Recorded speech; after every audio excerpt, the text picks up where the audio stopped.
You don't have social anxiety. You've been oppressed all your life. Starting from your family of origin, you were not the favorite one.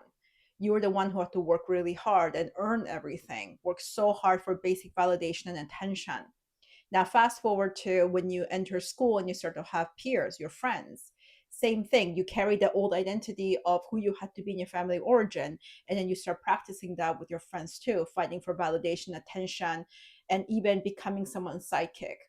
Now you take that to your young adult life, and then now wherever you are in your corporate life or as a business owner, you're doing the same thing, shouting, waiting for someone to notice you, trying to appeal to people in ways that are not effective because you put yourself in the role of the oppressed, the prey, the bottom of the hierarchy. Your life changes based on who you meet and who you interact with. People who have a wonderful outcome also happen to meet the right people along the pathway. That's why nobody made it on their own. People who have developed social skills had people who held space for them and helped them understand what skills are effective and what skills are not. When you don't have that kind of guidance, then you end up not liking people because you don't like the results that you're getting. You also end up disliking yourself and attaching your identity to negative social skills and negativity in general. Somebody who's unlikable, someone who isn't appealing to others, because that's the results that you keep seeing over and over again without considering why you have these issues. Your personality isn't social anxiety. Even if you're introverted, the need for connection is part of our makeup, is human nature. The question that all of you want an answer to is now how to go from being anxious and fearful to becoming confident and empowered, and not only feeling that within, but being effective. How do you go from somebody who is socially awkward to popular? First of all, you have to learn to like people. But before that, the prerequisite is that you have to learn to accept and like yourself. If you continuously tell yourself that you are introverted, you don't like people, you don't do well with social situations, you're not that type of person, or even that being liked socially doesn't matter to you, then you're never going to break through. Let's face it, small talk is how business deals happen. Small talk is how you build the perception of you.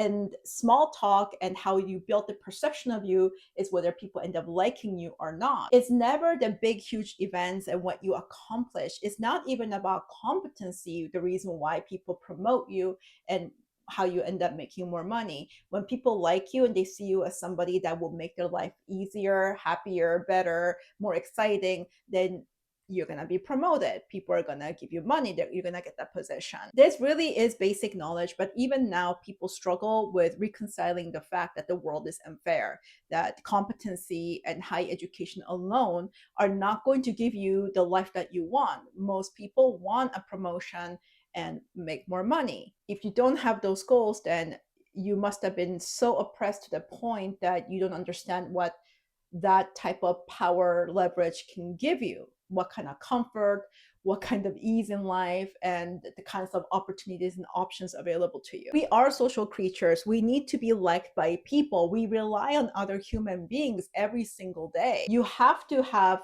allies, your neighbors, your friends, your coworkers.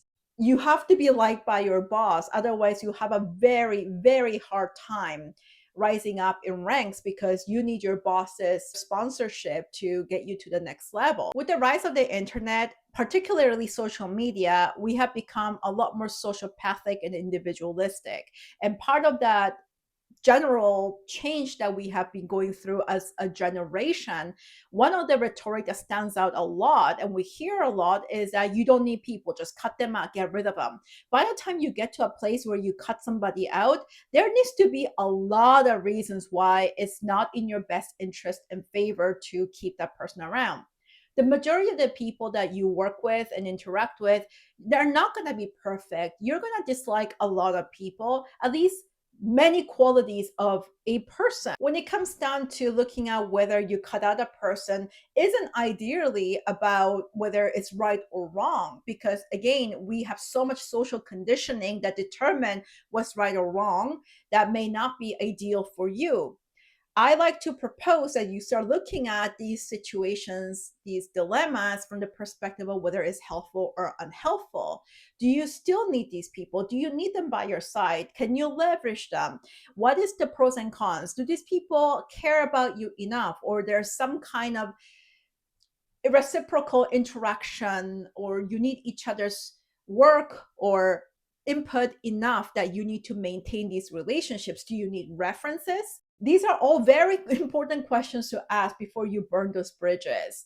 I also see the huge concern with people who consume a lot of narcissistic abuse content. Generally, the whole industry and the people who create the influencers and even the psychologists who keep creating content, because it really does get a lot of traction when you make those videos. It really does come down to capitalism, not necessarily whether it's going to help the viewer.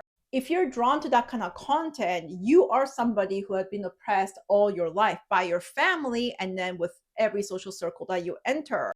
The disadvantage of feeding your mind that kind of content, it continuously puts you in the victim role without teaching you how you even gain leverage, power, and privilege. What sort of conduct, what kind of mindset, what actions, what are you sharing or not sharing? How are you conducting social scenarios in a way that you continuously propel your own oppression? How are you giving away your weaknesses?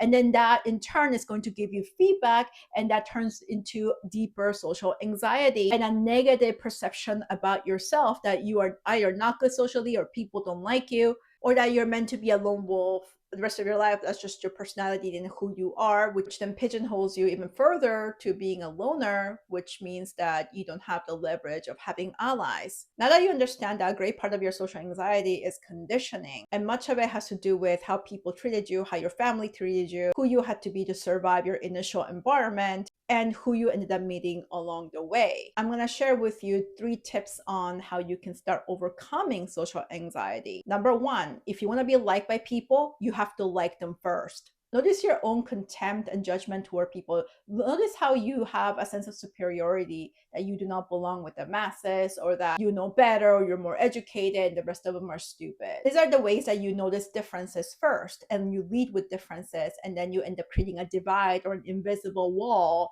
an ice cold wall between you and people. Instead, you want to notice the similarities.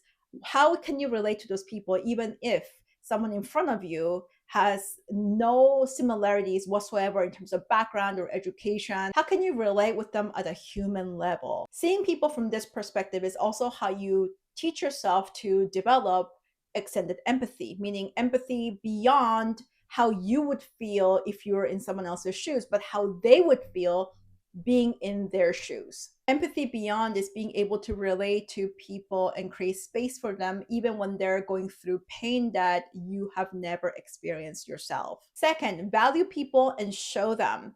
Energy is the most expensive commodity.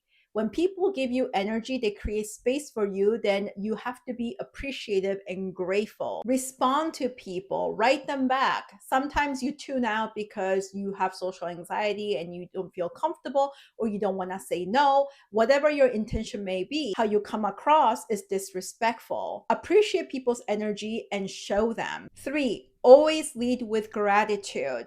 When you like somebody, you're grateful for them. The worst sociopathic social media trend is telling everybody that you made it yourself, that nobody helped you. There are plenty of people talking nonsense like, I raised myself. Well, even if your parents neglected you, if they didn't contribute to some level, or if some adult or somebody in your life didn't contribute, then you wouldn't have made it. This kind of attitude is lacking gratitude. Go through every single phases of your life, no matter how hard it was. Remember the people that helped you and let them know. People treat you exactly how you come across and how you make them feel. If you'd like to train further on how to improve your social elegance, to be liked, respected, popular, to gain power and privilege, make more money, get promotions, then go down to the description to book a call to join our program. Thanks for watching. See you in our next video. See you on our call.